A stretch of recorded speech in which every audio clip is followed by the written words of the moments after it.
யாதுணை தொழுத மதலையைக் கண்டு தொழுது பணிந்து நடந்தவருக்கு நாடு நமக்கென்று எடுத்து கொடுத்து ஆள வருகிறார் எங்கள் ஐயா. சிவ சிவ சிவ சிவாரகரா. தொழுத மதலையைக் கண்டு தொழுது பணிந்து நடந்தவருக்கு என்றால், இந்த உலகில் நாம் முன்னோர்களெல்லாம் இப்பொழுது வரை சாதி வெறி, சமய வெறி, அரசியல் வெறி, சாதி சமய சங்கங்களின் வெறி என்று ஒவ்வொருத்தர் பின்னாடியாக சென்று நமது உலகம் எவ்வாறெல்லாம் ஒவ்வொரு குடும்பமும் அதன் பின் சென்றவர்கள் குடும்பம், அடித்தட்டு மக்களுடைய குடும்பம் நலிந்து விட்டது. மேல்தட்டு குடும்பங்களில் அவர்கள் பெயரை சொல்லி முன்னேறி கொண்டிருக்கிறார்கள்.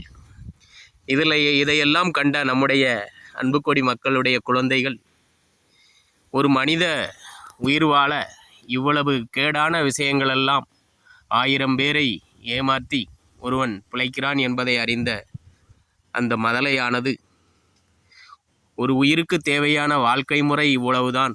ஆனால் அதையெல்லாம் மறந்து, நான் பெரியது, கணவன் என்றால் மனைவி பெரியவள், நான் சொன்னதுதான் நடக்க வேண்டும், மனைவி என்றால் கணவன் என்றால் நான் சொன்னதுதான் நடக்க வேண்டும், உறவு முறைகள் நான் இவ்வளவு ரூபாய் செலுத்திருக்கிறேன், நான் தான் பெரியவள் என்றெல்லாம் இப்படி ஒவ்வொரு முறையையும் கண்டு வாழ்க்கையில் நொந்த தொழுத மதலையானது வாழ்க்கையில் உண்மையான வாழ்வு என்பது இந்த உலகில் எவ்வளவோ வாழ்வியல் முறைகள் இருக்கிறது என்பதையெல்லாம் உற்று நோக்கி வாழ்க்கையில் ஒன்றும் இல்லை, உயிர் வாழ என்ன தேவையோ அதுவே இந்த உலகத்தில் தொழிலாகவும் சாதி சமயம் மூலமும் மறைக்கப்பட்டுள்ளது என்பதை அறிந்த ஒரு மதலை இப்பொழுது உருவாகி கொண்டிருக்கிறது.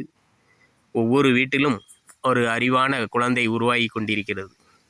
அப்படி அந்த தொழுத மதலையைக் கண்டு எந்த ஒரு வயசு பாகுபாடுமின்றி தொழுது பணிந்து நடந்தவருக்கு, அது அரசியலானாலும் சமயமானாலும் உறவானாலும், இப்படி எந்த முறை வாழ்க்கையில் நாம் எத்தனை முறையை உண்மையாக உருவாக்கி வைத்திருக்கிறோமோ அத்தனை முறையையும் அறிந்த இப்பொழுதுள்ள வருங்கால குழந்தைகள் உயிர் வாழ்வதற்கு எது தேவையோ அந்த இப்போதைக்கு உழைப்பு மட்டும் தேவை என்பதை அறிந்த குழந்தை அதை மட்டும் தன் குடும்பத்திற்காக செலுத்தி வாழ்ந்து கொண்டிருக்கிறது.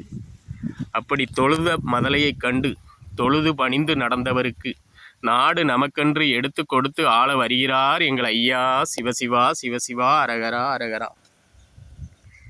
அப்படி ஒவ்வொரு வீட்டிலும் ஒவ்வொரு விதமான சுயசார்பு எண்ணம் வந்துவிட்டால், அதாவது நமது வீட்டுக்கு உயிர் வாழ இவ்வளவு தேவை, இவ்வளவு உழைப்பு தேவை என்பதை அறிந்து நாம் பிறருக்கு உதவ வேண்டுமென்றால் அதற்கு தகுந்தபடி உழைக்க வேண்டுமே தவிர, இருக்கிறதை கொடுத்துவிட்டு நான் செய்தேன் என்று சொன்னால் அதனால் பிரச்சனை தான் வரும்.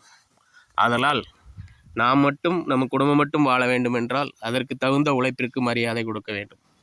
பொது வாழ்வில் ஈடுபட வேண்டுமென்றால் அதற்கு தகுந்த உழைப்பை வெளிப்படுத்த வேண்டும். 1000 பேருக்கு வேலை கொடுக்க வேண்டுமென்றால் அதற்கு தகுந்த உழைப்பை வெளிப்படுத்த வேண்டும் என்பதை எல்லாம் அறிந்த உலகில் இப்போதுள்ள குழந்தைகள் அறிவாளிகளாக அனைத்தையும் கற்று வாழ்ந்து கொண்டிருக்கிறார்கள். அப்படிப்பட்ட நிலையை இந்த உலகில் அனைவரும் அறிவதற்கு தொழுத மதலையைக் கண்டு தொழுது பணிந்து நடந்தவருக்கு நாடு நமக்கென்று எடுத்து கொடுத்து ஆள வருகிறார் எங்கள் ஐயா.